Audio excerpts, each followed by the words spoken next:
What's going on, everybody? I'm Jamie. This is Blades and EDC, and today I have my overview of the Ferrum Forge Archbishop. This knife is on loan to me from Craig, Saigon Kick 2018, and it will be going back to him very soon. Before I get into this knife, I want to take a second to point something out.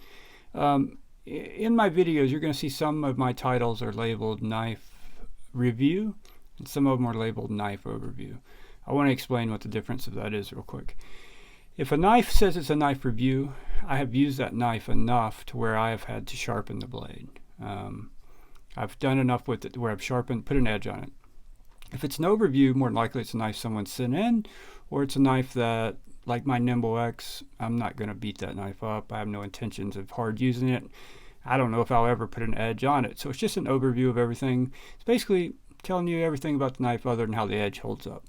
And obviously, if someone's sending in knives for me to check out, I'm not going to beat up their knives and use them to the point I need to sharpen them or anything. So therefore, this is a knife overview. Also, I want to let you guys know that I did start a Patreon, and I will be doing a separate video to explain the Patreon and why you should or shouldn't join. It'll be up to you. So, all right, but this video is about the Archbishop. I do have a disassembly video for this. I will put a little pop-up screen up there somewhere. You can click on that if you want to see the disassembly. This knife is one that Craig bought, put it in his collection shortly after buying it, and never touched it again. He has lots of knives. Over that time of just sitting, the lubricant had thickened up quite a bit, and this knife had terrible action, which is why I did the disassembly, because it wouldn't have been fair to do an overview of it the way it was.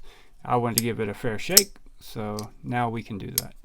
Also, I could have done this video sooner, but I've been putting it off a little bit because I know after I do this video, it has to go home. And I like this knife so much. This one is really, really good. This knife may have the best ergonomics I've ever felt on a folding knife. I don't know of any knife that has better ergos than this knife. I'm sure there's one out there. I just haven't experienced it yet. This knife, whether you are back here, it's great. But up here in this finger choil, it is absolutely fantastic. The best ergos I've ever felt on a knife are this knife. This knife's been around a long time, so a lot of people have already reviewed this knife and talked about this knife. And yeah, I'm late to the game on it, but better late than never, right? I will own one of these in the future, without a doubt. One of these is in my future very soon, so. It does come in a few different colors. You can get it in this regular gray titanium. You can get a blue titanium or a bronze titanium. And there are also some mini versions of this knife, and I think those are micarta. And I think they even make a full titanium mini version also. This knife on Blade HQ, runs $280. And same on White Mountain Knives, they're sold out. They do have them on Blade HQ, but they also have these on Amazon for like $250. So and they have I think they have all the colors on Amazon also. So it's a better buy on Amazon if you do want to pick one up. And I highly recommend it. If you've been considering this knife and just weren't sure if you would like it or not, I don't know how anyone would like this knife. I mean, I know it sounds crazy. But that's how good this thing is, man. The action is ridiculously good. The fit and finish is excellent. The ergos are excellent. It's 20 CV steel. I can't tell you how well their 20 CV steel is going to hold up, but I'm pretty sure all 20 CV is made in America. And if it's like all the rest of 20 CV steel, you can't go wrong. So, yeah. Great knife. Fantastic knife. Let me give you some specs on it real quick. The overall length of the knife is 8 inches. The blade length is 3.5 inches, but you only have a 3-inch cutting edge because of this finger choil, so you lose a 1/2 inch cutting edge there. But you know, you got to make sacrifices for other things, right? You're sacrificing that little bit of edge for that forward finger choil so you can get that grip on it. And in my opinion, it's a sacrifice well worth making. The blade width is 1.25 inches. Blade thickness is 150 thousandths. 20 CV steel, drop point blade, flat ground blade. Bead blast stonewash finish, and the handle length is 4.5 inches. Handle width is 0.95 inches, and the thickest part of the handle is 1/2 inch. These handles are pretty contoured also. They're a little thinner on the edges here than they are in the middle. That makes the ergos so good. That's a big part of the ergos on this. When I bought this knife, I was going back and forth between this knife, or I didn't buy this knife. When I bought this knife, the Arion, I was going back and forth between these two knives. Which one do I want to get? I love the look of both of them, and they both look great. I ended up going with the Arion because it was a little less expensive, and I got this on Blade HQ, so it was $200. This was $280 on a Blade HQ, so I went with this one. I'm not disappointed in this knife. It's a great knife. 20 CV still also, but the ergos are far better on this one. I do have a comparison video coming up between these two knives that you should check out. It should be out later this week. And yeah, I wish I would have bought this one, not because there's anything wrong with the Arion, but because of the ergos. The ergos on this one are so good. I love it. Love this knife. Let me give you some size comparisons real quick. Here is the full-size Arion. And where did it go? There it is. And here is the mini Arion.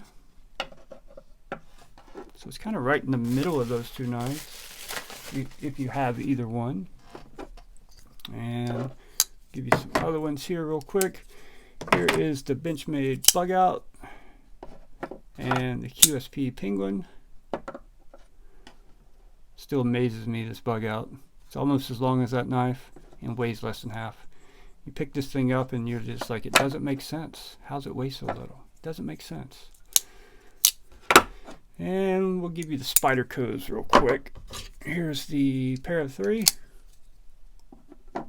And here is the Yojimbo 2. Yojimbo 2 is going to be a very good comparison. It's quite a bit bigger than the pair of 3. About the exact same size as the Yojimbo 2. Just a hair longer than the Yojimbo 2. So, would I recommend this knife to you? Yeah, absolutely. Because I have no doubt the 20 CV is going to be great. That's the only thing I can't really give you any info on. But the rest of this knife, I would recommend this knife to anyone. This thing is fantastic. It is so good. It's one of the best knives I've ever felt. And considering it's only $250, you know, that's surprising to me. I figured it would be good from the videos I'd watched from it, but I didn't realize how good it's going to be. It's really good. If you like flippers, you got that. If you like the reverse flick, you got that. Both work great. You can even thumb flick it if you get it in the right spot, although I don't think it's designed to do that because it's hard to thumb flick it from up there. You can do it, but it's not hard. It's just, for me, maybe it's the size of my thumb. When I put my thumb in this hole, my thumb wants to turn sideways. It wants to turn my thumb like that. So it's not the most comfortable thing to thumb flick it, but you can do it.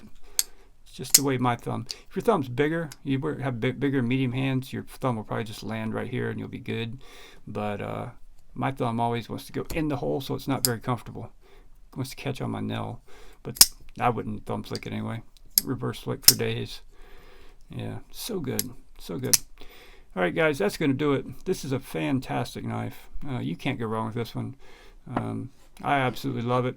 I will own one in the future, in the very near future, and I can't wait to own my own. So thank you guys so much for watching. Subscribe if you are new. Hit that like button, and I will see you on the next one.